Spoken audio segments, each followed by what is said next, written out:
Now it's like 300 degrees in here.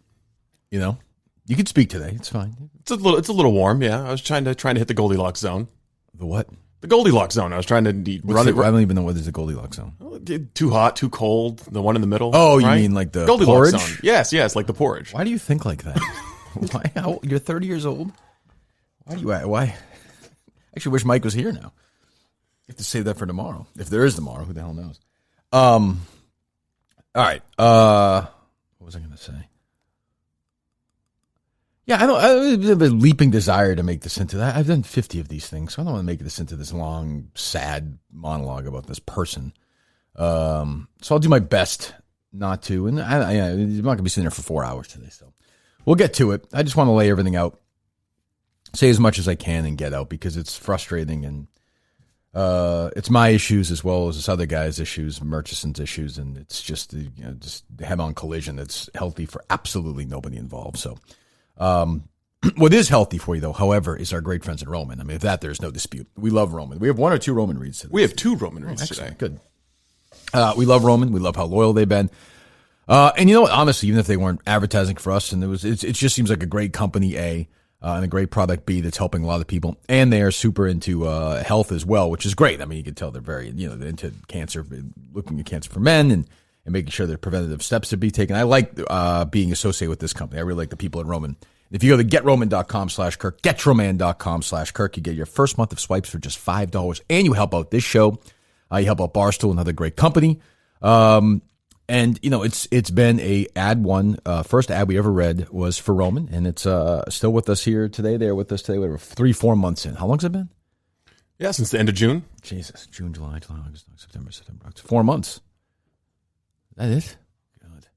Anyway, GetRoman.com/Kirk, GetRoman.com/Kirk, GetRoman.com/Kirk. Go there today.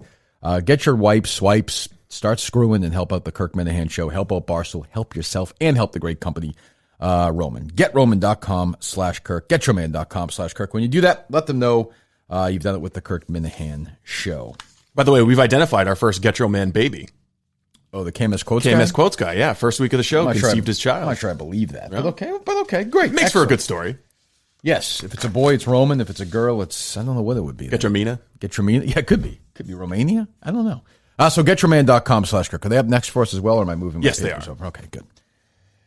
So, a couple weeks ago we did the episode where we played all that Murchison sound and we made fun of it. And I had a good time. We did the clicks and it was fun. And I enjoyed the idea that we could mock him. And I still enjoy the idea that we can mock him because he's mockable.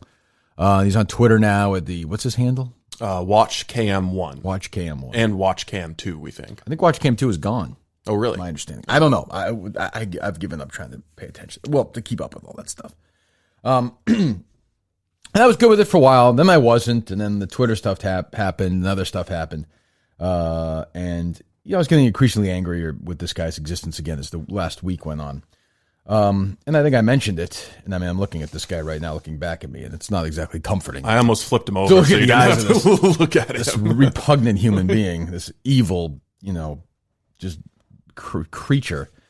But I said last week, and I've echoed it talking to people over the weekend, it's hard to wake up every day knowing there's somebody else waking up whose only mission in life is to hurt you professionally, hurt you personally, ruin the people you work with, try and ruin your family, try and ruin your friendships, just try and just ruin your life for absolutely no reason. No reasonable person now, whether it's, this Thomas Stackpole asshole who wrote this Boston Magazine piece that because he's a liberal and Murchison claims to be a liberal, he was afraid to criticize Murchison, because Murchison has a son who's transgender, I guess.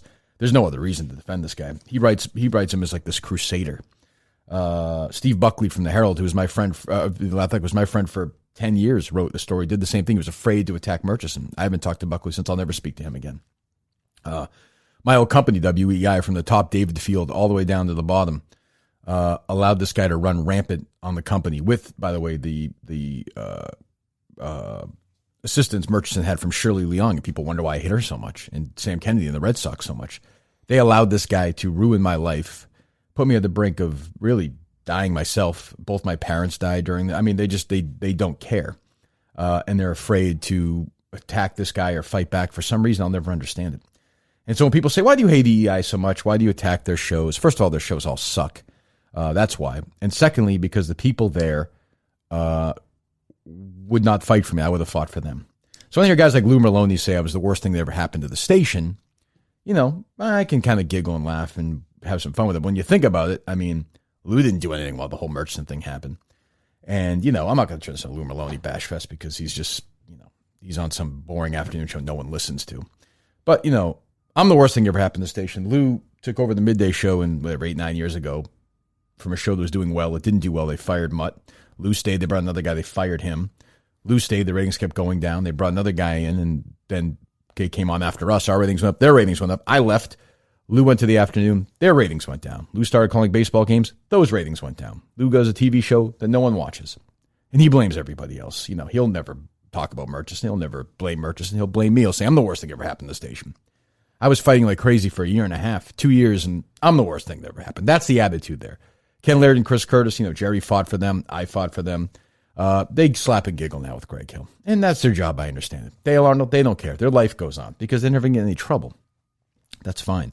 I can't wish enough bad things to happen to EI and every single person in that building. Every single person in that building, I wish professional misery because they deserve it. That's, David Field. That's Mark Hannon. And let me just tell a quick Mark Hannon story before I get to the latest stuff with Murchison. I was in a meeting with Hannon maybe a year and a half. It was one of these endless meetings you have about Murchison where we do a show and we go into our office after we get called in and you mentioned this today on the air. Why'd you do that? It's just going to piss Murchison off. That was the framework of the Joe Zarbano, Mark Hannon era. It's just going to piss Murchison off. And I said to Hannon, I remember one of these meetings, I said, well, he's not going to stop. He's never going to stop. And Mark Hannon looked at me and he said, well, whose fault is that? Meaning it was my fault because I wanted to fight back. It was my fault because I challenged him. That's the attitude of the EI. I'm very happy to say it's not the attitude of Barstool, where they're doing the best they can. And more people have reached out to me at Barstool over the weekend, never reached out to me at EI over 2 years during this whole thing. So I appreciate that. And I know Erica's trying hard and will continue to do so. But, this guy wakes up every day and just, again, there are people in life who have way worse off than I am, of course, but just think about it. A psychopath wakes up every single day trying to ruin your life. What he is a stalker. He's a cyber stalker. So when people say, oh, you should turn the other cheek, or hey, don't worry about it, or don't do this, don't do that, to them I would just say, put yourself in my shoes. I have my own mental issues. I suffer from real anxiety and depression, and I've had some issues even over the last year or so where I've gone through some strange stuff, hearing voices and thinking I'm being followed and all that stuff. This guy chooses to wake up and just fuck with me because he can do it. He knows he's not going to really get any blowback for it, other than from me, and all the listeners who've been great. And he just says, okay, let's do this, let's do that. It started out because 4 or 5 years ago, Jerry and I did a segment where we talked about parents who were going to allow their kid to change their gender. We thought surgically. And I think that's ridiculous. I still do, of course. Anybody with a brain in their head thinks that's ridiculous for a kid that age to do it. I think a 5-year-old. And Murchison just started doing what he does, and he's done in the past, whether it's going after, town meeting members or trying to attack people who live next door to him for building, ramps and for handicap. It's just what he does. He just goes after people relentlessly. And for some reason, people have allowed him to do it. And even I, in my own way, would work in my old job, would not mention them. And even here at the beginning, I said, don't mention them. That's over. I am not going to stop here until one of us is done. I'm done doing this or he's done doing it. So, he did something that I can't, I can't even get into what he did in the last week or so. I really can't. I'll just say it is, even by his standards, unbelievably low and has nothing to really do with anything that he claims to be going after. And I would say to him, what I would always say to him, what do you want? What is your point? It started out because of a couple of transgender jokes 5 years ago. That were, by the way, no big deal. No big deal at all. We met with him for some reason. Shame on the people who put that together. And we had to, meet with transgender people, which was fine. I didn't mind that at all. Don't mind it at all. I think anybody who listens to me before this, during this, or after this knows I have no issue with any of these communities at all. I used to fight with John and Jerry all the time on the other side of it. And yet I'm the one who's battling this. It's fucking crazy. Here's this asshole, Tom Stackpole, who wrote the story. And I talked to the guy for a couple months. He made it seem like, let me see.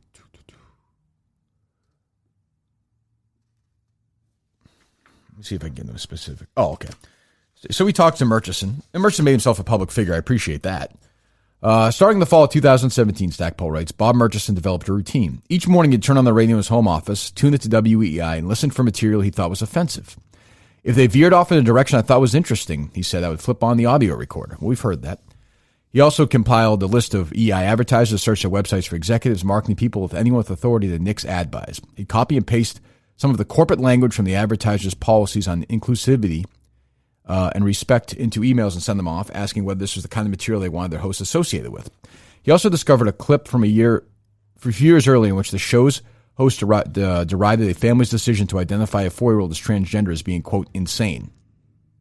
At the time, Murchison said, my desired income was that they would stop bullying transgender folks. My desired outcome was that they stop bullying transgender folks. Now, he heard us say that a 4-year-old is transgender is insane. I think that's, whatever you think of that is fine. I happen to think that that's insane. I continue to think it's insane in the fall of 2019. That doesn't mean that person won't grow up and decide to be transgender, and that's, of course, fine. But his outcome was that they stop bullying transgender folks. Deadly violence against trans people have been on the rise. That's Stackpole writing that, of course, letting the reader know that what we're doing is leading these transgender people to kill themselves. That's or signaling violence. That's not Murchison. This is what I'm fighting against as well. The media, this pussy, this asshole from Boston Magazine is now adding on to it. By the way, none of that ever happened because of us.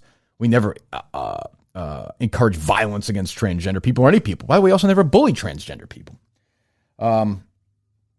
So if they were overlooking my rhetoric, he writes, Murchison was going to upend their economic incentive. So that was it. The goal was whether it was possible to change the economics of hurtful content. And he kind of makes us out to be like Murchison's this little hero, fighting the battle, which is just crazy. Never mentions anything. And then it's fine. Meanwhile, hosts encourage listeners to go to the blog's website to buy T-shirts. That's Turtle Boys, I guess.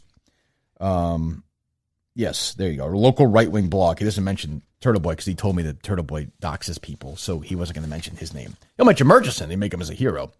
Murchison's phone was flooded with abuse, including death threats. I don't believe that. So there you go. And then he mentions the whole Shirley thing in the story. Murchison said that he'd been in contact with Shirley, but theirs wasn't a coordinated effort. I mean, this is what you're dealing with. So that's the kind of the media stuff, and I'm glad that Turtle Boy at least was able to tell the truth, but nobody else has. No one else has written about it. Nobody else has talked about it. So here we are now still. And he had told Sue O'Connell's show when I went on there that he wanted to keep me off the airwaves because it was a public airwave. So I go to a EI, and I decide to go our separate ways. I decided to go to do a podcast. Murchison is lying again, and this has nothing off public airwaves. I'm doing a podcast now, and he still goes after us. And he's had very little success now, far less success here, far, far, far than he had with Entercom. I think a big part of it is the clients are better. And, you have somebody like Erica Nardini versus somebody like David Field or Mark Hannon, just people with just not people built to fight, people built to they're afraid. Sam Kennedy's of the world, afraid. So he's tried and had less success. And I think when you have less success and you're like he is, I think you just get desperate and you get angry and you do things that desperate, angry, and in my opinion, psychotic people do. I mean, this has now been October. We're now 25 months almost into a targeted harassment campaign against me. Not against my shows, just against me. He wakes up every day and goes after me. And he's lost his mind because none of it is connected to anything now. You heard the clips a couple weeks ago. You've seen the Twitter account. I mean, this guy has just completely snapped, and he's gone over the line now in the last few weeks. And my suspicion is it's going to get worse and worse as he gets more and more desperate. And you could put a piece of paper in front of him and he could sign it maybe. I have no idea, maybe not. But he'll just get somebody else. He'll pay somebody else to do the same thing. I mean, he's never going to stop. And this is now, let's do the second Roman read. Should we do a second Roman read? Yep, now's a good time for that. All right. So anyway, yeah, I mean, I don't know. Maybe Murchison uses Roman. I have no idea. Maybe he swipes it on when he starts his harassment campaign every single day, wakes up, because, I mean, he's aroused listening to the show. And hello to you, Bob. And hello to Allie and to Gabe and the whole Murchison family. Little John, I think, is the other son's name. So Roman, we love Roman. Clinically proven way to last longer in bed. We know that.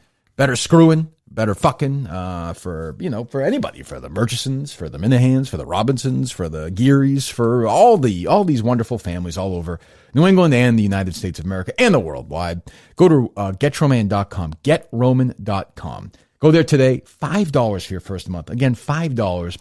And you're fighting people like this, and you're helping our show, and you're helping yourself. Very simple. Go to GetRoman.com.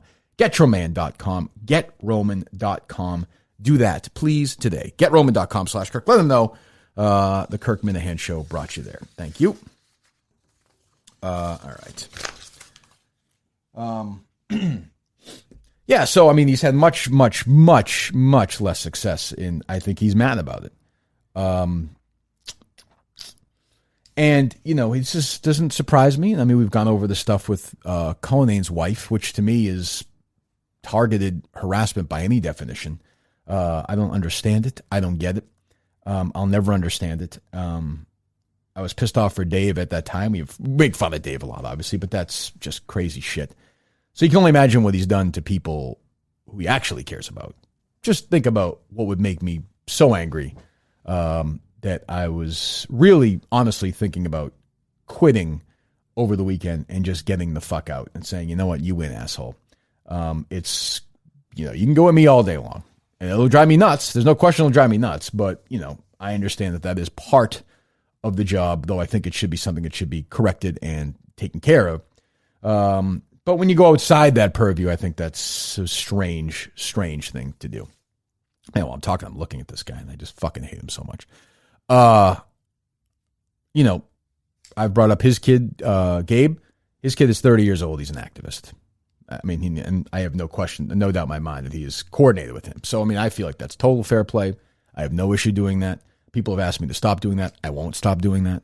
A, I think it pisses him off, and B, it's a fact. I mean, it's just a fact. I mean, also he's a central character in this entire thing, so I'm not going to do that. He could choose, I guess, to do whatever he wants and go after whoever he wants in people's lives. I'll just say that we're now done with this sort of, hey, what's it going to take for him? We're done. It's either going to be me leaving, me getting out of the business, or him stopping, one way or another. That's it. Because when you go past me and go into other stuff, it's ridiculous, absolutely ridiculous. And, a sign that he's lost his mind, a sign that he's losing the battle, and a sign that he's getting sloppy. The Twitter account was a sign he's getting sloppy. Continuing to send stuff to people who know it'll have no impact, like great people in Milton. He keeps sending these emails over and over when he knows they're just going to tell him to fuck off, or Roman's just going to tell him to fuck off. That means he's sloppy. He's not that good at this anymore. And by the way, he doesn't really have these allies anymore. Like, the Red Sox aren't going to bother us. Even Shirley, she's going to write something in the Globe. Who gives a shit? EEI, the Mark Hammons, the David Fields of the world, the Tim Murphys of the world, they'll cower under that. Barstool will laugh. They'll turn it into something. They'll look at it for the joke that it is. So now he really doesn't have any allies at all. I mean, none, So he's sort of on his own. He doesn't know what to do. So he's probably going to go lower and lower and more desperate and more desperate. And I'm simply not going to allow that to happen. So we're going to go one way or the other here. Either I'm going to stop doing this and just figure it out, or he's going to stop as well. So whether we have to sit down, which I will do at any time, any place, with a mediator, with people from Barstool, with his lawyers, with my lawyers, and have a conversation, any place, any time, I'll do it. He won't. That's the difference. He doesn't want any answers. He just wants to continue to fire off these emails where I say the word fuck or talk about tits on a podcast. I mean, what are we fucking doing here at this point? You lunatic, you absolute maniac, you stalker, you psychopath. Why? What is, and I'd asked you 2 years ago, I'd ask you today. You won't answer it because you're afraid. Why? Why do you continue to do this? Probably because I'm reacting like this. Well, good for you. You know, for every negative of the world, you know, that he does, I could think of positives in the world. I had a great weekend this weekend with my daughter, Kate. She was at a swim meet out of state. She did tremendous. We had an awesome time. She's 12 years old and has nothing to do with this. Or should have nothing to do with this. And I saw her this weekend and was with her the whole weekend. I was like, this is the greatest kid in the world. And the day that she was born in 2007 remains the greatest day of my life. We adopted her in Iowa. There are, I'm sure, adoption records in Iowa. Some may try and get those. Some may not. I don't know. Some may have, for all I know. I'm not going to get into who does what. You'll never get them, of course, but you think of stuff like that and you think, boy, some people just operate differently. I'm not saying it's Murchison. I'm not saying it's anybody. I'm just saying people do odd things at odd times. And I'm not really sure what to do about those people other than do everything I can now to get them out of my life, I should say. So the days of, me saying, oh, well, what can we do? We're done. I mean, we're done. We're absolutely done. I don't care about billboards anymore. I just want this fucking asshole gone. That's it. And he is a relentless stalker. He's not going to like that, and maybe he'll sue me for that. I welcome that lawsuit. I would love for him to sue me. I'll sue him right back, and we can do that, whatever he wants. But he has been stalking me for over 2 years, and nobody has helped me in this battle. Nobody has helped me in this battle. More here, yes, but it's new. But I mean, at the old place, didn't care. Don't care that I'm gone. They all giggle. They all laugh. They all do their shows. They all suck. They get their ass kicked in the ratings, but they don't care. They just go home and have to worry about this guy anymore. So they're happy they win. The Lou Merlonis of the world, the Dale Arnolds of the world, the Greg Hills of the world. And I'll say this too. I'm done playing if I were you guys, I'd look up, why is Greg Hill exempt? Greg Hill has tweeted much worse things than I have about transgender people. Much worse. Anything I've ever said, I've never said anything negative. Greg Hill has tweeted out, horrendous things about the transgender community. And I don't want him to get in trouble necessarily, though I have to be honest, I also don't care if he gets in trouble at this point. I don't care. I just want to do my fucking show. So why is Greg Hill hired when he tweets things about saying words like that? Why? It's a good question. One I don't have an answer to, but this guy, for some reason, locked in on me. And I think the thing that makes the Minifans love me so much, and by the way, he's one of them. He loves me as much as they do, is sort of what makes him attracted to me in the same way. There's this weird connective link where you get into the show and you can't leave it. And it shouldn't be for people like Murchison. It should be for the great fans out there who have been awesome and insanely loyal. And I'm loyal to them. I'll do whatever they need me to do at any time. They're the greatest listeners, fans, whatever you want to call them, of any show, anywhere, TV, radio, podcast, film, music. There's no more loyal fan base. They're fucking wonderfully insane. This guy's evilly insane. They're wonderfully insane. And I appreciate how much they care about it because they have their own lives and they don't fucking worry about me that much. I have my life. They have theirs. But I appreciate more than you'll ever know how much you've had my back the last couple of years, particularly since I got here. It's been the last couple of weeks have been insanely loyal, and I'll never forget it. And that's why we do things like 4-hour shows when we have to do 60-minute shows, or why we're trying to do more and more and more for you guys, and we're going to keep doing that. I'm not going away. I thought about it over the weekend, and I'm not going to let this guy win. And I know that's crazy thinking, I guess. But secondly, I like doing this. I'm having fun doing this. When we're rolling, it's the most fun I've ever had. So I want to keep doing it. It's not fair to Barstool, who's been great to me. It's not fair to Steve or to Mike or to anybody. I want to keep doing this. And I'm not going to stop doing it because Bob Murchison wakes up every day and turns on this computer and listens to a podcast and harasses advertisers. And make no mistake, this is by any definition, in my opinion, targeted harassment. I don't know what is in his mind that wants him to do it. I don't understand it, but it is targeted harassment by any definition. And I'm not stupid. I know it's not going to stop. It will never, ever, ever stop as long as I do the show. So I have to, in my own mind, figure out how to move on from this and keep doing our show. And at times I can, but I know I'm going to flare up like this every once in a while. And if he continues to do things that are really upsetting, that's going to really be an issue. But what point can I just say, hey, let's just ignore this asshole and just do our thing? I don't know. I don't know that. And I go back to what I always say. It's hard to do that knowing as I speak here right now, at 7:30 in the morning or whatever it is on this Monday. He's doing something. He's up doing something. I don't know what that means for his job. I don't know what it means for his family. I don't know what that means for his friends. If he has any friends, I can't imagine anybody be friends with this guy. But what a weird, sad existence. And you'd almost feel sorry for him if he wasn't such a fucking asshole.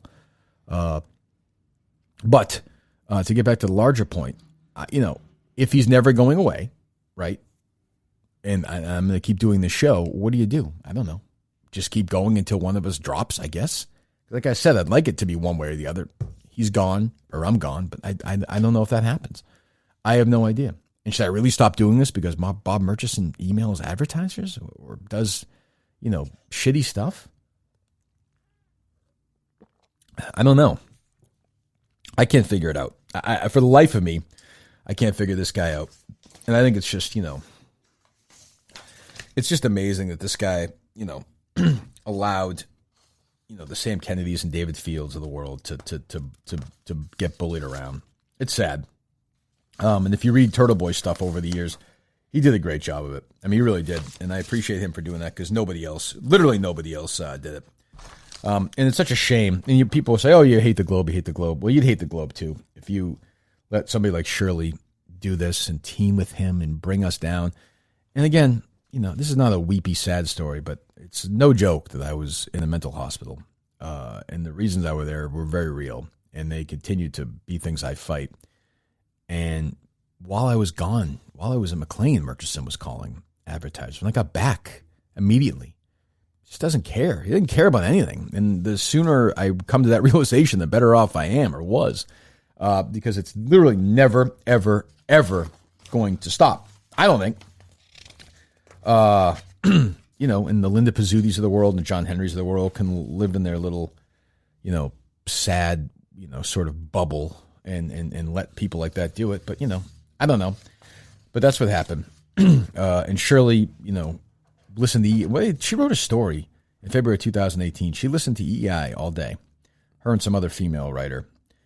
Listened to EI to track down advertisers one by one. So they listened to the show all day, the station all day, and called the advertisers one by one. They did the same thing Murchison did. The Boston Globe. With Murchison, by the way. The idea that she listened to it all day and just called the advertisers. Murchison gave her a list of the advertisers because she was listening all day. And she did it. And so, thank God I work at a place that's not going to happen anymore. And if you're a fan of this show and you listen to EI, I got to say, just listen to EI and just cancel your subscription to here. I'd rather have fewer subscribers if you listen to that station and support them, honestly. Just move on to something else. Find something else. I can't imagine that you would listen to that shit and listen to this anyway. But if you do and you help them out, I don't want your help at all. I really don't. Just go away. If you listen to Greg Hill or Dale and Keefe or their afternoon show or Mutt or any of those shows, I got to say, you got to bail. I think anybody who works there, to me, is out now. I just can't, even people I like, I don't think, even this weekend thinking about it and allowing this guy to happen, I got to move on, and that's a big reason for the Bradford stuff as well. And sadly for the Mutt stuff as well. I think eventually you just got to move on from these people. It's better for everybody. Support for the Kirk Minihane Show comes from our friends at Manscaped. By the way, this is the best jump I could do there. Number one in men's below-the-belt grooming. Manscaped offers precision-engineered tools for your family jewels. I can't do the other read. The Cullinane's not here. And Manscaped has been a good, loyal advertiser as well. I'm sure they've taken plenty of guff, and they just kind of laugh it off and keep their heads down. So we appreciate that. If you want to get perfectly scaped, if you want to have your hair flying around all over the place, insane fucking pubic madness, this is the curb for pubic madness, is what I would say. Manscaped is the number one below-the-belt grooming product in the world. You get the anti-chafing boxer briefs as well. That's the Perfect Package 2.0, which I got. So your package is cool and smelling and feeling, most importantly, fresh all day. It's time to get clean with this Perfect Package 2.0. 20% off and free shipping with the code KIRK at manscaped.com. So the guys out there, the women out there who are disgusted with their husbands or boyfriends or whatever, they're insane. Or if Mike Geary's mom wants to do it because she's sick of what's going on with Mike's stuff, you go to manscaped.com, KIRK, 20% off and free shipping. Always the right tools for the job. Manscaped.com. Use the code KIRK. Get 20% off and free shipping with the code Kirk at manscaped.com. That's 20% off free shipping at manscaped.com. Use the code KIRK. You get 20% off. So, you're dealing with somebody with real mental health issues too, so I have to figure my shit out too. I have to come to some conclusion, which doesn't bring me down all the time and ruin my life and get me in moods and get me in funks and, I just got to figure it out. So a lot of that's on me, and I'll get there. And we'll, I'm sure we'll come in here tomorrow. We'll do a fun show, and we'll got a bunch of sound we have to get to, and I have this Fuller madness that is a whole episode in its own that you will not believe. And I just thought it'd be easier for Mike not to be here today, just because I'm not sure what he really adds to the Murchison stuff, given that it's my story for so long. What's going on with me? He doesn't know everything. I haven't told everybody all the specifics. I don't want to. I just thought it'd be better if I kind of monologued for 45 minutes or an hour or so, and then got the hell out of here. Because I think it's just a strange story. It's just a weird story. I don't know. I can't think of another story like it. I can't either. Who has? There's no shows like this show, and there's no enemies like the enemies of this show or the enemy. Yeah, but this show is not. It's sort of purposely non-political at this point. With the level of hatred this man has for you, you'd think you're inciting violence or trying to, organize political rallies or something like that. But we're playing prank phone calls here. Yeah, no. Well, obviously we get into issues of free speech, and we get into issues of, and I have thoughts on transgender and LBG, but it's not about that. Anybody who thinks that it's about that at this point is crazy. That's insane. I said it last week. You've done more to raise awareness and change attitudes in a positive way towards the trans community than Bob ever has. Of course. Probably more than his son ever has. Oh, absolutely. His son has no open mind at all. There's no conversation. There's no debate. Like, who is this helping at this point? Nobody. He knows, but he knows that, and you know that. He doesn't want to help. He likes this.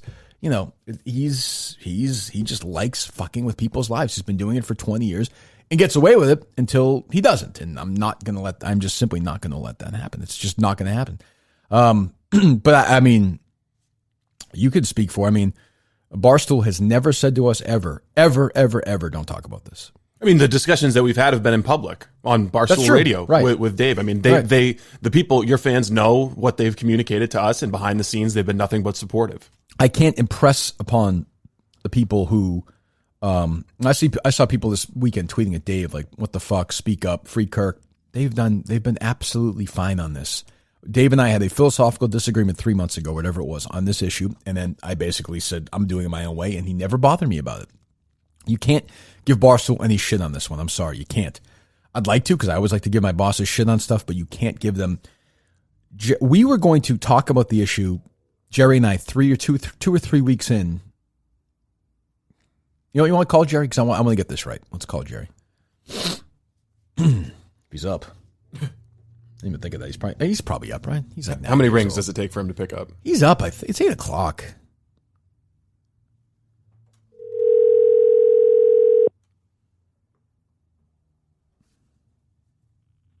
Hey, this is Jerry. Please leave me a message. Idiot. He's probably doing yoga.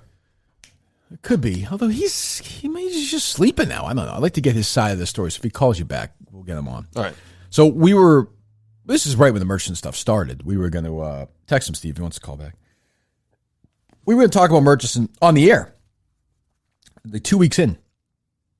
And, you could already tell that this guy was going to be a terror. Like, he wasn't stopping. And, by the way, his real main issue at the beginning, philosophically, was with Jerry. Yes. Not with me. And I'm not, believe me, that's not a blame on it. Jerry did nothing wrong. Not a word wrong. But he was just super hyper-focused on Jerry before he became hyper-focused on me because I was more combative, I guess. And a couple weeks in, we're talking about this. This is crazy. We're a show famous for talking about shit, making stuff behind the scenes, we're not going to not talk about this. So I think it was an 8 o'clock on pick a Wednesday or something, Thursday. We were ready to go, and Joe Zarbano walked in with his phone, and it was David Field saying, "Guys, I don't think we should talk about this." The red light was on. We had Ken Laird was playing the Open to the hour. He's like, "Nope, we're not talking about this." And I left that day. I was like, "I'm going home. I just can't do this." And that was it. We did some half-assed, super edited podcast that we thought was going to be honest, but it wasn't, and EI shredded it, totally edited it, made us look like fucking pussies. It was so aggravating. And that was our battle. Here, I mean, put it this way. If I was doing this and the Intercom people were editing this podcast today, this podcast would be, I'm not kidding, 5 minutes, 4 minutes, maybe. Actually, they'd just spike it. They would just spike it. It would never happen.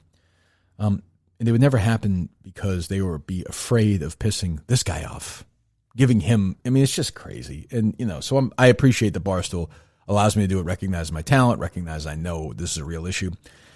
And even some of the people who have been made fun of me a couple weeks ago in New York reached out to me over the weekend. Like, hey, sorry, we didn't realize this guy was this crazy. I'm like, it's fine. It's funny. It was funny when you made fun of me for it. I don't care. It's all a joke. We can joke around. But this guy is very real and is not going away until we figure something out. So, and by the way, it's not even an advertiser issue anymore. It's not. The advertisers, by and large, you'd agree, are laughing at this guy.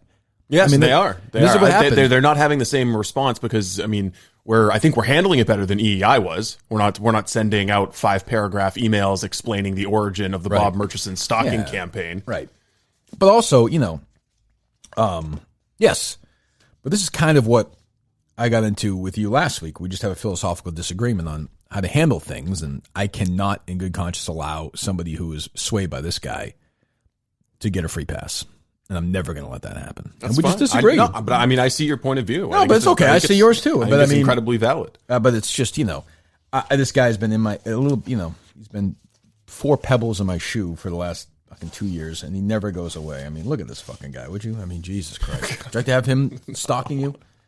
But am I wrong? Am I wrong in saying this guy's stalking me? No, he's absolutely stalking you. I've thought that from day one. And I think there's a lot of Minifans, myself included, who are wondering what kind of legal protections are there for you in this situation, because you are clearly being stalked by a psychopath. I'm starting to look at that now. For the first time in a while, there are people in the legal world who are telling me that there are options, which is nice because there hasn't been for a while. So on the one hand, it's a free speech issue. Like, if he's got the right to say shit, even if it's not true, even if it's taken out of context, it's his right to lie about you.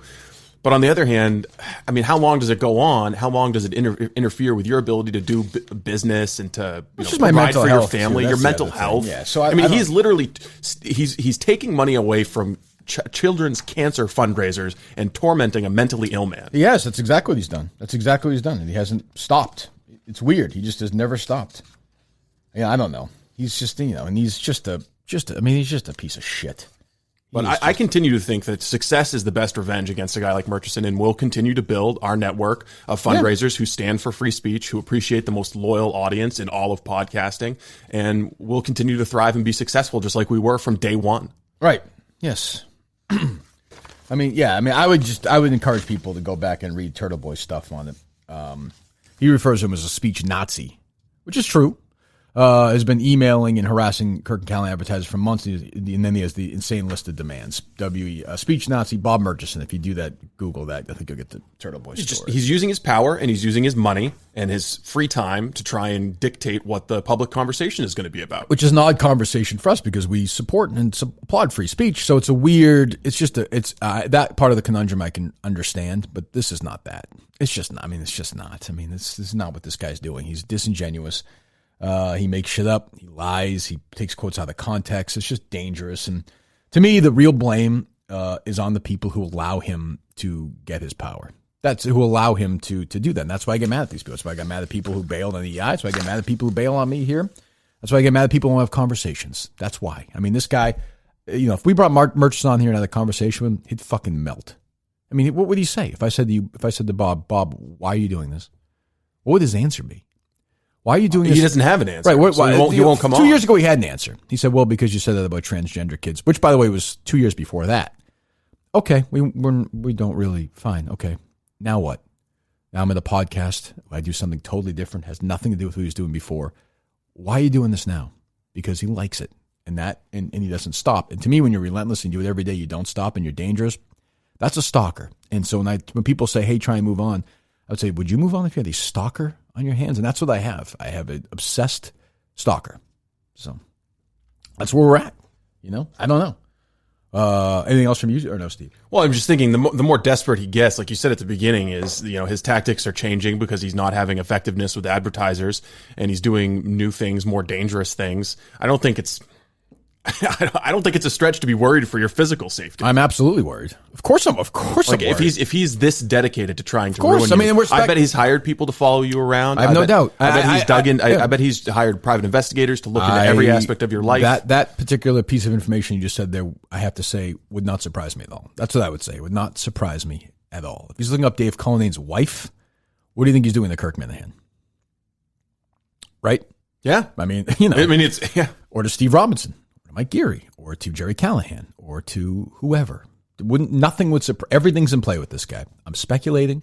I don't know that, but I'm just saying everything, whatever you can think of. When you watch these movies and they're tracking down serial killers, and that part like 45 minutes, and when the grizzled detective's like he's getting sloppy. That's kind of where we're at right now. Yes. You know what I mean? Yeah. Like he is losing the battle because most advertisers, we're about to read the new one we have, he's going to contact them relentlessly. They're laughing at him now because he sounds and looks like an old, pathetic fool. But that doesn't mean he won't stop. The new advertiser, by the way, we do him now? Yes. Tommy John, the revolutionary clothing brand that's redefined comfort for Americans everywhere, including me, by the way. We got these sent to us last week. Yes. I think they're very nice. Very comfortable. Yes. Very nice. They are, put it this way, they're right into the rotation. They have I could tell, it says here in this copy, they obsess over every little detail and stitch by using fabrics to perform like nothing you've ever worn before. That is true. I'm telling you this. And I'm one of these guys that once I find a comfortable pair of underwear, I friggin' wear them out like you wouldn't believe. Once I get who was this? Who would be calling me at 8:15 in the morning? They calling you or no? No. Okay. Well, whatever. Point is, like, so over the years for me, if I'll buy like a 3-pack or 6-pack of underwear, and the minute I put it on the first time, if it's not comfortable, I'll never wear them again because I know underwear doesn't get comfortable. I find, a pair of jeans you can break in. A nice shirt can become part of the rotation. Underwear, you have to put it on from the start. And the minute I slipped on these Tommy Johns, when I put them and snug them right into my beautiful Manscaped package, away we went. It was a marriage, and I am so happy. It's like one of the nicest things when I'm like, oh, good.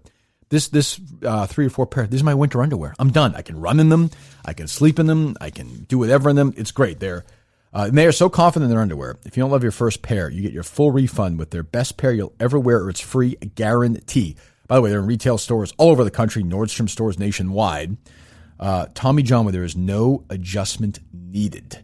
I got to tell you, Robinson rule, good underwear is worth it. Worth what?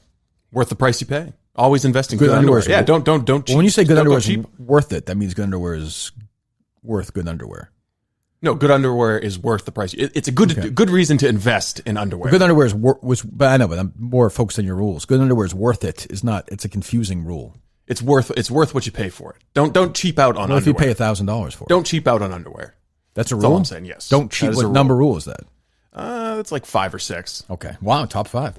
All right, go to TommyJohn.com/Kirk for 20% off your first order. TommyJohn.com/Kirk, 20% off. TommyJohn.com/Kirk. By the way, I got some T-shirts as well from them. Very good. Are they safe for your neck? Yeah, they get a little bit of room. It's not tight around the neck, which I like. I'm going to wear them. But I cannot say that. The underwear is tremendous. Kirk Minihane, TommyJohn.com/Kirk. Go there today. TommyJohn / what is it? Kirk. TommyJohn.com/Kirk. 20% off. I apologize. My apologize. By the way, my new phone, Face ID. Oh, yeah? Yeah. Who is this calling me? This is going to bother me. Do you want to put them on? I don't know who it is. Why'd you make the decision to go with a new phone?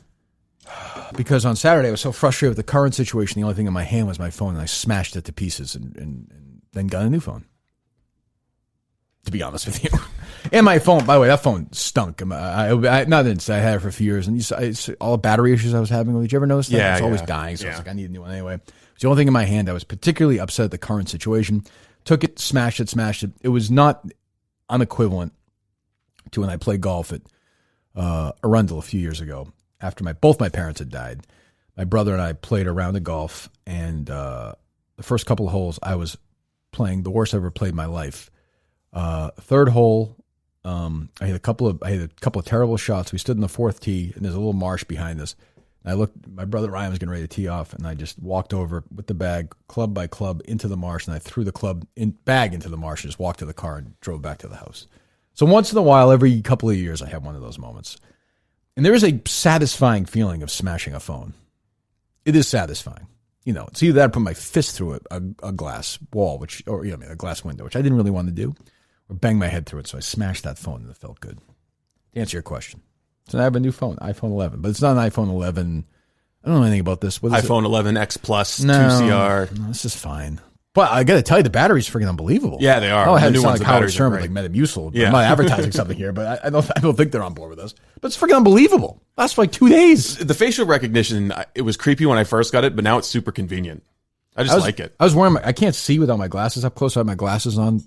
Will it recognize my face with or without glasses? Yeah, sometimes it will. You gotta. Oh, will? Yeah, Okay. you can also scan your face into it with your glasses on. What do you mean? Like you put your glasses on and then scan your face into it. You have to like register your face. That's what I did. I did. Yeah. Yeah, So you my can do daughter that. did that for me. Yeah, You could do that with your glasses on, and it'll recognize you with your glasses on. with or without. Yeah, with or without. Okay, because I had them on when I did it. All right, so there you go. And by the way, we love the guys at CC Painting as well. Chris Burns from CC Painting brought him in. Place looks great. Do we need? Is Chris going to be part of this world anymore now, or is he done? Yeah, he is. I think he's going to come in and do some of the rest of the painting for us once we get the studio more finalized. You know, when KFC wants to move into one of those rooms, we'll bring in Chris and he'll do some painting for us. But there's some other projects around here that we got to get working on. Yeah, well, he's a handyman as well, so He maybe is. we can help you out. KirksPainter.com, KIRKS Painter.com. Follow Chris on Twitter at KirksPainter. Email him at ccpaintingpros@gmail.com. I tried to be as sober as possible doing this. I did not want to get super emotional. I did not want to get upset. I tried to, I've been upset enough over the weekend, really, as mad as I've been in years, and as on the edge as I've been in, a year. So I just tried to come in here today and be calm. I didn't want to rant, didn't want to rave, didn't want to shit on people, didn't want to scream. Just wanted to lay stuff out best I could. And I'm sure some of it's a little rambling because I'm still upset. I'm trying to think if there's anything else. Am I missing anything else or no? Well, I think a lot of the Minifans, they were reaching out to me wanting to know what specifically happened to prompt that tweet. I think you kind of got into that. Yeah, I don't really want to get into that specifically. I think that they would like to know what they can do to help. Continue to listen to the show, support the advertisers. Support the advertisers, and I would tell them, I'm just being honest here, do what I'm doing, which is soberly, free of emotion, no cheap shots, no personal shots. Let the people who do business with this man, if you want to, and the committees he's on, I know, for example, like Commonwealth School in Boston, he's on their board, right? Are they comfortable with having someone on their board who harasses people who are mentally ill? A stalker. Yeah, a stalker. Are they happy with people who go after women like he does with Erica Nardini, or shame women who, on social media? If they are, fine. We just want you to know. And then I'm going to do what he does every single day. Just check in again. Hey, just so you know, you're comfortable with this? Your colleague is still stalking me. Yeah. If you're okay with that, that's fine. And maybe they will be. And maybe they'll be their version of Milton's and they'll say, we don't care. Okay, fine. Just wanted to let you know. Because, that would be my advice. Nothing personal. Stay the fuck away from the guy. No cheap shots. Be respectful. Nothing. Be respectful. You don't have to go after anybody in his family, anybody in his life. You can to me, Gabe Murchison is absolutely a fair target of this kind of stuff I'm talking about with Bob. Fair, sober, just breaking stuff down. Is his wife? No, I don't think you should contact Mass General or wherever she works. I don't think that's fair. Or his son, or Booz Allen, or wherever he works. I wouldn't do that either, honestly. I'm just saying I'm not, so they shouldn't either. I don't think that's fair. So that's what I would say. No? No, I think that's fair. I think the you don't need 5 paragraphs to explain this. He is a stalker. No. He is stalking you. Right. He is obsessed with you. It's unhealthy for both people involved. It's not the behavior. It reflects very, very poor judgment on Bob's part to be dedicating so much of his time and energy to doing something so reckless for no reason whatsoever. So if you were going to enter into a business partnership with this man or have him on the board of your school, you should understand that he's a reckless, insane, psychotic stalker. Well, I also say for them, who's to say that he won't turn on you or somebody in your building or world? If you let this guy in with this kind of mindset, who's to say he's not going to, channel this energy somewhere else at some point? Could easily happen. And I have, I started with some sympathy for his son and his I'm sure his son had a difficult, maybe youth, I'm guessing. And, making that transition, I think, takes a lot of courage. And, I applaud him for that. And I hope he's happy. But I have no sympathy for him now. He's not some, innocent in this whole thing. No, he's probably helping run the Twitter account. Yeah, I do not believe that. So that's all. So that's kind of the situation here. We'll get back at it, I think, tomorrow. How did Mike feel about being benched? He thought that it might be something to do with him, but I told him no. Did he really? Yeah. He didn't know if there was like an escalation on Bob's end or if Bob found something. I don't know. Oh, like I was suspending him or something? Yeah. Oh, yeah. God. Yeah, no, because he thought it was like a disciplinary action. Really? But I explained it to him. What did he say then? Well, I mean, everybody who's part of this world wants to be in here, don't they? Sure. Yes. Right? I mean, I wouldn't be here if I wasn't running the sound equipment. You literally stole the words from him. If I knew how to do this, you would not be here. You wouldn't be here anyway if I knew how to do this. Well, he'll be back tomorrow, I think. Did he win his bet this weekend? Yes. Well, the Niners won by 9. Wasn't that the spread? Or was it 9.5? I don't know. I think it was like 9.5. Oh, so, yeah, we'll do that tomorrow. This Fuller thing is insane. You have no idea. He's been texting me all weekend. Oh, he has? Yes, we reached out. We communicated on text. Well, this is a good then. No, I remember now why I didn't really want to talk to him anymore after this weekend. Oh, God. Is he coming on? I'm going to say no, but I'm not sure. I don't know what's going on. The texts are, it's one of those things where I checked my phone. I got up to take a piss last night at 2:30 or whatever. I checked my phone and there were 6 messages from him. He's a texter. He's a kind of a wordy texter. Yeah, I mean, this is this is me I think you've seen this. Yeah. I've seen your text. Holy shit! And here's just for example. Is that a picture of a penis? That is a picture of a penis. Yes. So some questions. I mean, I'm not sure that's since I got my new phone. That's in the last day or whatever. So it's sort of this endless. I'm not really sure what is going on, but we'll go through all that.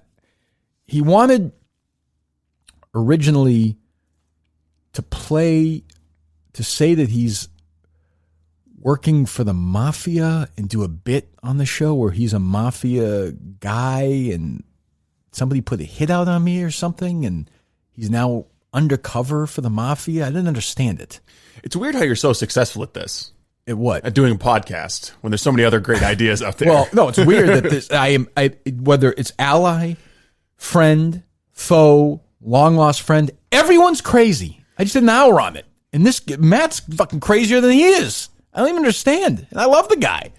I'm saying to Matt, like our text back and forth, where he kind of has these things. And I'll say to him, I just really want to get on the phone and just sort of talk to you about the old days. Like, can we just get past this? And then he does all these religious passages and everything. I'm like, no, can we just talk about like when we went to Puppuccino's that time and made fun of, no? And then I feel like we're making a little bit of progress on that. But it was also a tough weekend for me overall.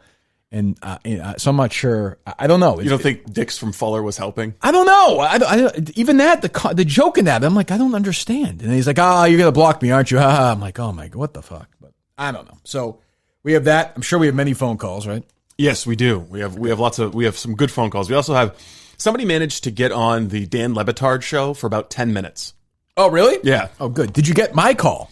We're waiting to see if we got your call. I wasn't rolling on it in time, but I called the station and I said that my grandmother lives in a retirement home in Fargo.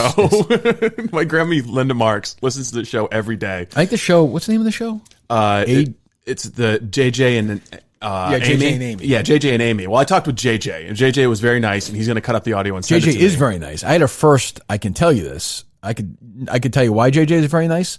He was nice to me on the air. He was also nice when I called and he answered the phone himself and took the call and said, yeah, no, this is JJ. What do you want to talk about? And then I started talking about the issue. I said, that sounds really bad. He said, would you mind coming on the air and talking about this? He answers the calls himself. It's a slim operation there in Fargo. How does that work? He's just in the booth? Yeah. There's a lot of radio shows where the host screens the calls. Wow. Those are the ones we need to find. But he couldn't have been nicer. I will get into it tomorrow. Tomorrow we're gonna have some fun. Because what are we gonna do? I just wanted to get this out, get it off my chest, let people know. I probably shouldn't have tweeted what I tweeted yesterday. I was in the mood, and I think it got everybody worried. I'm fine. I'll be fine. All things considered, you seem to be in a pretty good mood right now. I'm fine. I was mad yesterday. I'm mad, but I'm just going to get past it, and we'll keep doing our show. We're not going to stop doing the show. There's no fucking way that's going to stop. So we're back tomorrow with Mike and Steve and the whole gang, and there's nothing we need to cut out of here today, right? I don't think so, no. No? All right. Short show. Yeah, one of the shorter ones. We met our contractual obligation or no? You could talk a little bit more if you wanted to. I don't want to talk anymore. All right, well, how long has it been? 55 and a half minutes. That's a monologue for 55 minutes. That is. Jesus. I mean, one of the great monologuists of all time. There's one thing I wanted to laugh at. One of these stories. Did you read these at all or no? The Turtle Boy stories? Yes. And I read the Boston Magazine story, and my first reaction when I saw that was, why the fuck was Kirk Minihane talking to Boston Magazine? Well, I'll talk to anybody. I'll tell you exactly why, because Jerry would say that too. I can't want... My mindset is always this. We always say when the people want to disagree with us and talk. I then can't be the guy who says no. When I know somebody who I know is going to write something unflattering, I disagree, and I say no. I don't think that's fair. Yeah, no, I can see that. But I mean, it's also he's not having a debate with you. No, but a hatchet job is okay too, because then you can, to me, that helps my argument. I'll give this guy credit. The Stackpole guy came on my old podcast, and I just kicked the shit out of him after the story for a half hour, but he came on. And he, the minute they pitched me this story, I know what Boston Magazine is. I think I talked to you about it because they'd written Howie. Yeah, you did. Just like a month before, they wrote a hit piece on Howie. And Howie didn't talk to them really. No. Which is fine. I mean, I get it. But, I'm going to talk. It wasn't, Jerry's like, you're not going to change their mind. I was like, I know that. I'm not going to sit here. But I got assigned this guy, Tom Stackpole. And the first thing I did was I went to his Twitter account and I looked at all the things he liked. And it was all, anti-Trump, pro-Hillary, anti-Trump, whatever, and I'm like, okay, I know what I'm getting into here. So I knew what I was getting into, but I wanted to get my point across. And it was a sort of thing where I was as articulate as I could be. I must have met with this guy 6 or 7 times. And, he would quote me generously and warmly until sort of other things came up. I'm trying to find the quote. When it comes down to it, am I for full transgender rights? Yes. That's the kind of stuff that he would then make it seem like I was being, glib about it, which I was not. That sort of stuff, that's to me is like evil, wormy little shit. Don't you think Bob Murchison's reached his point where there needs to be a profile on him? Absolutely. Like, why isn't someone digging into him? Why isn't someone talking with his friends, his associates? I don't think he has any friends, but I mean, if you look at his associates, he's left a trail of legal, I think our friend John Featherston tweeted out the story of his battle with the zoning board. I don't know if you read it or not. Yeah, no, it's just a very, very litigious asshole. Yeah, it's just an asshole. And he just does, and every town has that guy who battles and battles and battles. So I don't know. But yeah, Turtle Boy is literally the only person who's written about it, about anti-Murchison, I think. I would say Turtle Boy is probably... No, and MHB. Yeah, Turtle Boy is probably the bravest journalist in Massachusetts. In America. Yeah. Honestly, he puts his career on the line every day. He gets suspended. He gets kicked off social media platforms. So this the other day, or somebody said to me, I know Mike's not going to like this, but a lot of guys came up to me at the swim meet this weekend. And when we went to dinner Saturday night, 3 or 4 people came up to me. Again, I know you're looking at Mike's empty chair. I know Mike doesn't believe me. But, and some of them were like, fuck this guy, basically. And they just don't understand. They're like, well, why don't people, one of the guys I was talking to, I don't understand. Why doesn't somebody write about him? I said, because nobody thinks, everybody agrees with him sort of at the core of it. And there are also people who never get in any trouble. They're not going to ever Shirley's never going to get in any trouble. She should. She shouldn't have a job, but she'll always be protected. She's a protected class. I don't know why that is, but that's the way it is. We're not, they are. That's the battle we do every single day. And, there are people, and I don't want them to get in trouble. I really don't. There are people on right-wing radio who say things, compared to what I said 4 years ago, way worse. Not even fucking. And by the way, I think they should be allowed to say it. I would never advocate for that, but every segment, I don't even get it. The difference is I fought back and we mock him. That's it. If Bob Murchison decided to listen to, I don't know, pick a show. Joe Rogan show. Joe Rogan show is a good one, yeah. Or anything on WRKO. Right, yeah, right. Jeff or Howie or any of those guys who, by the way, I like and advocate and would have their backs way more than my colleagues had mine during these situations. They could pick it apart. Now, I would say this, they wouldn't get anywhere near the same buzz. or they just wouldn't. I mean, no, that's fair. They just wouldn't. No. So, and that's fine, but it's a strange, I'll never quite get why I'm the target of this, other than I get it, like once he started, why I'm the target, because I won't let him win. You're popular, you're successful, and it sends a chilling message to anybody else who would sit behind a microphone and express their opinion. Isn't it disgraceful when you think of the behavior of Entercom for it, though? If 3 weeks into this, Entercom had been like Ellie Kaplansky and said, "Hey, fuck off, pal," he'd be... Good point. Ellie Kaplansky, the insurance guy, said, "Fuck you. If you do this again, I'm going to sue you." And he never bothered them again. So why these other people, including Milton's, who I like, why Milton's hasn't done the same thing? You're still getting emails from this guy. Why Milton's hasn't said, "Go fuck yourself," is one of the great mysteries of my life. He has no power. He's not going to influence anybody. Why everybody hasn't collectively said, "Fuck you," is the strangest thing ever. I'll never get it, but, who knows? All right. I feel like I had a point. One more point. I always think that, though. I forgot. I don't know. But tomorrow's show should be good. I think it will be. Don't you think? Yeah, no, we've got some entertaining calls that have been made. Good. You'll enjoy the Dan Le Batard one. There's and some good musical shout outs. We'll check off a few states tomorrow. I hope I get on tomorrow. My call makes. I hope so tomorrow. Too. I'm really hustling to try and get that audio. So we'll see. Yes. For my grandmother, Linda Marks. I have to say, I think I did okay. But I was very nervous. Really? Yes, because you know what you do, and this is why. Who's the master of it? Not Pat. Is it Patrick? No, Matt. Matt in Providence is pretty good. He's the best one, right? Or no? Well, Matt in Providence is good. Tim from Canton is good. Right. Mike is good. Those guys. You get very nervous in the middle because you're thinking of references. Yeah. Once you get to did you work from notes or? No, they were like third or fourth question in. These guys will not let you off the phone. Like, they were so excited. I'm thinking, it looks like we have a caller. I'm thinking, why are they not surprised? Why are they not surprised that somebody is calling them asking for love advice? Why would I be doing that? But they didn't care. So I talked to the guy off the air. I was like, "Look, I got nowhere else to go." He's like, "No, yeah, sure, that's great. Come on, we'll talk about it." He's like, "Well, I'll be in about 10 seconds."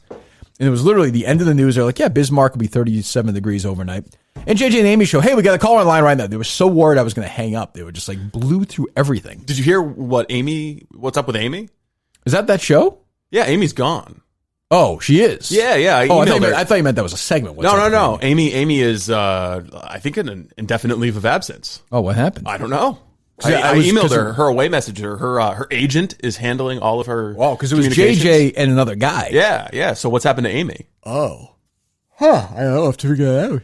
Jeez, I didn't realize that. So we'll have that tomorrow. I promise you, tomorrow's show's going to be a lot lighter. We're going to get into the Brady stuff, too? Oh, God, I guess so. I can't fucking even. This fucking media is just so ridiculous. And you can't win because you get to the point where everyone's like, "Why are you sucking Brady off?" Like, that's not it, you idiots. You take a piece of information you knew nothing about and you just jump to insane conclusions, which is, it's a study in how poor the media handles things, now, in my opinion. I thought it was just a mildly amusing coincidence. It was. And that's like the beginning and end of it. And I had the same, if that was all you knew, that 20-second clip, no human being can look at that and not think of the Kraft thing. Yeah, it's possible. Yeah, no, that's but when true. you know everything now, you're like, oh, well, I won't ever watch that show, I don't think. But I don't know. Who knows? We'll get into that. I'm sure Mike will have some other stuff, and I'm sure there'll be some follow from this as well, right? I mean, inevitable. There's fallout from every episode we drop. There seems to be. So, So again, thanks to Roman, Tommy John, Manscaped. Am I forgetting one? Kirk's Painter as well. Yeah. So, boy, nice full list of advertisers. That's strange, huh? Yeah. Will Tommy John, we'd be doing Tommy John reads by Friday? Yes. Yes or no? Yes. Guarantee. Steve Robinson guarantee. The Steve Robinson guarantee, yes. Okay, there you go. Fine. All right. Yes. And, okay, we're back tomorrow. I hope. This was pretty reprehensible. I don't know how it can be anybody's idea of humor.